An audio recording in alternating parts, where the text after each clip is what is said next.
Okay, ladies and gentlemen, I want you to pay really careful attention to this. This is a This is a video of a legal document.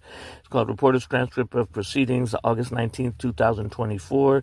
Renee C. Davidson Courthouse, Oakland. Case number, if you look in the right-hand corner, RP 221-20163. Down in the corner is for respondents Flora and Maxcine Ziprin.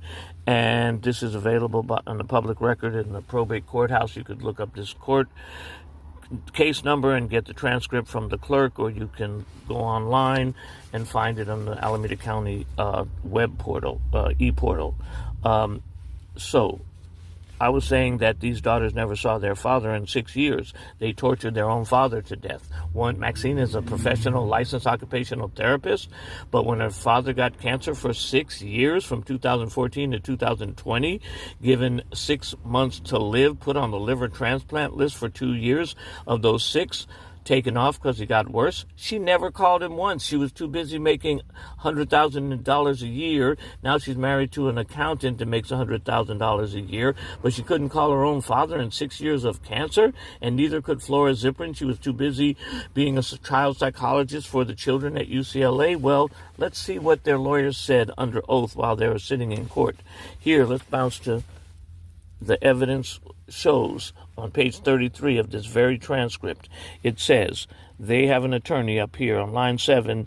It says, the judge says, Mr. Horn, did you want to give the court an opening statement? He's representing the daughters. Yes, Your Honor. Now let's bounce down to the bloody glove that they murdered their father with isolation. You don't kill people just with sticks and stones. You kill them with isolation when they're your father and they're dying of cancer. Ask any psychiatrist, okay? Ask any cancer doctor on earth if never calling your father in 6 years of cancer made him die of cancer. Of course, they know that's true. Okay, so here it is. The evidence will show, is line 24 of page 33 of the transcript. Under oath, their lawyer says, the evidence will show that with regard to Maxine Ziprin, she did not have any in-person contact with her father, Lee, after 2014, that her communications with her father were limited to 2 innocuous letters, the last of which was sent months prior to him executing the trust. With regard to Flora Ziprin, she had no communication with her father, Lee, and her only contact with her in the final 6 years of his life were a handful of phone calls and 3 brief in-person meetings. 2 of those meetings occurred after the trust was executed. That's right. They always show up at the last minute on somebody's deathbed looking for a handout. Okay?